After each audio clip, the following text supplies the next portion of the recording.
dad promised he'd come to my birthday. The story I'm about to tell you happened 12 years ago.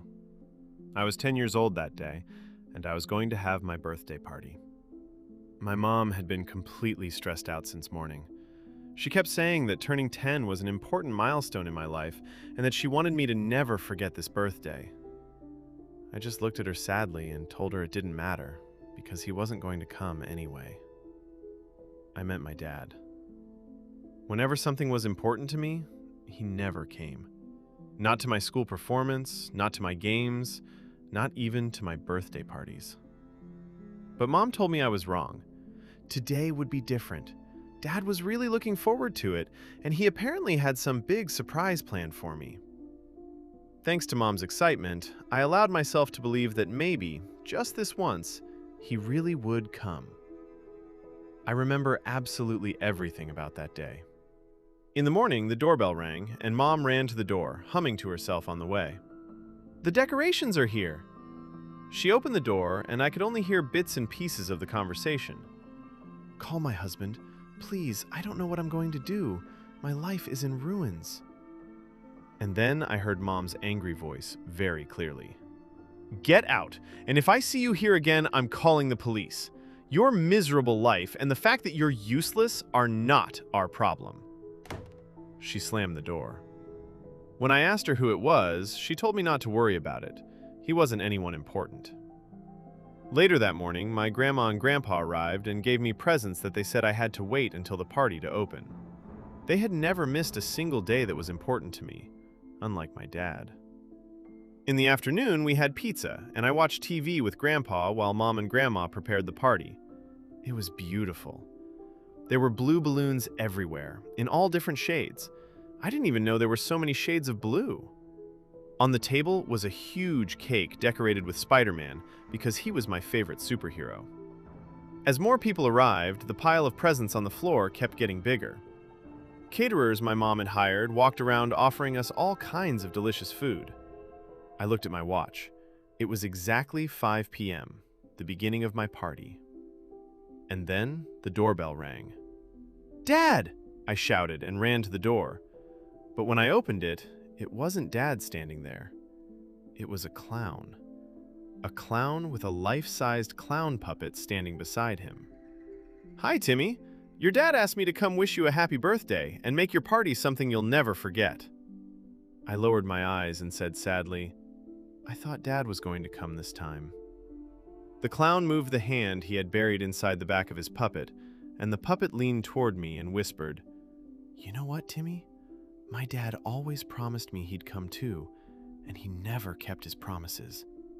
And do you know what I told myself the last time he promised he'd come and I believed him?" I looked at him and simply shook my head. The puppet leaned even closer. I told myself, forget him. I burst out laughing and quickly turned around to see if anyone had heard us. Luckily, they hadn't. If Mom had heard that, I would have been in serious trouble. Mom appeared behind me, moved me aside, and started talking to the clown. Meanwhile, my phone beeped. My parents had gotten it for me so they wouldn't have to worry about me, they said. I looked at the screen, opened the message, and it said, "I'm really sorry I can't come, Timmy. I love you very much. Dad." I frowned at the screen and muttered, "Forget you." Mom finished talking to the clown and invited him inside. He put his puppet down, went back to his car to get a few more things, and then his show began. First, he set up 2 poles with a red curtain between them, and the whole thing looked like a little theater stage. The clown pretended to be mute, but he spoke for his puppet. It was amazing. The adults and children were rolling around laughing, and whenever they weren't laughing, they were watching the clown's various tricks, completely captivated. When the show was over, the clown said goodbye, and the curtain was drawn closed again, so we all gathered around the cake. I blew out the candles. Back then, I wished that a spider would bite me so I could become like my beloved superhero. Then it was time to open the presents. The party was slowly coming to an end when Mom noticed that the curtain was still standing there. Does anyone know where the clown is? Her best friend was standing right next to her. Together, they pulled the curtain aside. There was only the clown puppet. Mom laughed. Well, let's see what a handsome guy you really are. She removed the mask. Then all I remember is screaming, chaos, and the adults immediately carrying all of us children outside, repeatedly telling us not to turn around. But I did. I looked back toward where my mom was screaming like a madwoman and saw the puppet. The mask was gone, and underneath it was my father's face. My dad was killed that day by a man named Josh because he had fired him from his job. Apparently, Josh didn't know what to do. He was desperate and consumed by anger, and my dad had been talking about my birthday party for about a month.